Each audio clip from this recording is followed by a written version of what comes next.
Propriedades do perispírito, continuação. Visibilidade e invisibilidade. Em seu estado normal, o perispírito é invisível. Visibilidade é a propriedade que o perispírito possui de se tornar visível por uma espécie de condensação, por uma alteração em sua disposição molecular. É quando nos aparece sob uma forma vaporosa. Usualmente, não percebemos o perispírito dos espíritos, encarnados ou desencarnados. Os espíritos menos adiantados percebem o corpo espiritual de seus pares, captando-lhe o aspecto geral. Já os espíritos superiores podem sondar a intimidade perispirítica de desencarnados de menor grau de elevação, bem como a dos encarnados, observando-lhes as desarmonias e as necessidades. Corporeidade. O corpo perispirítico é resultante de um campo que a alma projeta, aglutinador de recursos da natureza terrestre. Surge como uma estrutura, por assim dizer, quase material a instrumentá-lo. Perispírito é o corpo sutil da alma e matriz que molda o corpo físico, regendo com seus impulsos o desenvolvimento embrionário e fetal e imprimindo às células e tecidos em formação as suas características. O corpo material retrata inteiramente o perispírito. Assim, desencarnado, o espírito mostra um corpo de natureza quintessenciada, semimaterial, que é o seu perispírito. Quando encarnado, tem também seu corpo material, espelho do corpo perispiritual. Essas são as situações comuns. Mas há ainda duas outras. Assim, o espírito desencarnado, mais evoluído e invisível para os menos adiantados, aparece para estes adensando perispiritualmente, ou seja, atraindo elementos materiais e corporificando-se de maneira a ser percebido pelos que ainda estagiam em planos inferiores. E, finalmente, o espírito também tem condições de corporificar-se materialmente, de forma eventual e transitória. É o que ocorre nos processos de materialização, em que o espírito aglutina em seu perispírito os recursos ectoplásmicos disponíveis, assumindo a aparência material. Tangibilidade. É a possibilidade que tem o perispírito de tornar-se materialmente tangível, no todo ou em parte. Sob a influência de certos médiuns, tem-se visto aparecer mãos com todas as propriedades de mãos de encarnados, que denotam calor, podem ser palpadas, oferecem a resistência de um corpo sólido, agarram os circunstantes e de súbito se dissipam quais sombras. A tangibilidade que revelam, a temperatura, a impressão, em suma, que causam aos sentidos, que deixam marcas na pele, que dão pancadas dolorosas, que acariciam delicadamente, prova que são de um material qualquer. Seu desaparecimento repentino prova, além disso, que essa matéria é sutil e se comporta como certas substâncias que podem alternativamente passar do estado sólido ao estado fluídico e vice-versa.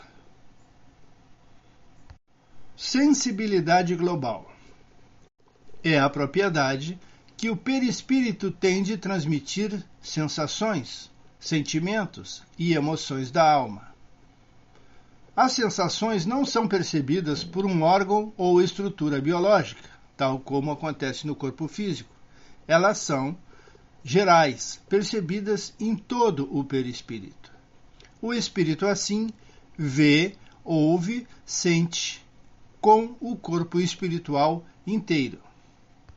Uma vez que as sedes dos sentidos não encontram a localização tão específica quanto se observa no estado de encarnação. Sensibilidade magnética. O espírito encarnado tem condições de registrar, por exemplo, até num campo de energia estática, a influência que dele emana, com evidente repercussão na organização somática. Mas no domínio do magnetismo espiritual que essa extraordinária qualidade do psicossoma surge especialmente relevante. Com efeito, devido a ela, torna-se o espírito suscetível às influências da energia ambiental que o envolve, também conhecida como psicosfera. E é essa propriedade que lhe permite absorver, assimilar e também transmitir a energia espiritual que capta ou recebe. Exemplo precioso é o processo do passe. O espírito passista, acumulando energia e estimulando a sensibilidade e as forças psíquicas e vitais do médium para a transmissão dos recursos de cura. Expansibilidade.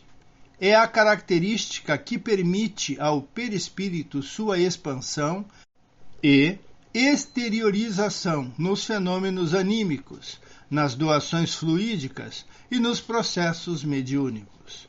Pela sua natureza fluídica, ele é expansível, irradia para o exterior e forma em torno do corpo uma espécie de atmosfera que o pensamento e a força da vontade podem dilatar mais ou menos. Daí se segue que pessoas há que, sem estarem em contato corporal, podem achar-se em contato pelos seus perispíritos e permutar, a seu mau grado, impressões e, algumas vezes, pensamentos por meio da intuição. Bicorporeidade. A bicorporeidade, termo criado por Kardec, que se relaciona com o fenômeno de desdobramento, define-se particularmente como notável faculdade do perispírito que possibilita em condições especiais o seu desdobramento, quer dizer, fazer-se em dois, sucessivos e às vezes quase simultâneo ao estado de despreendimento. O desdobramento, duplicação corpórea e bilocação, como visto, apresenta-se em nosso atual nível de conhecimento como um processo sumamente complexo e ainda de difícil compreensão, sendo, de momento, já bem significativo sabermos que o perispírito, graças a essa propriedade, pode apresentar-se bicorpóreo, ou seja, como outro corpo, de forma igual ao físico, fluídico, com maior ou menor densidade, mas suscetível de ser visto e até tocado, como pode acontecer em muitos casos. De qualquer forma, e ainda que a sua inteira explicação dependa de futuros avanços, impõe-se a certeza de que se trata de uma ocorrência absolutamente natural.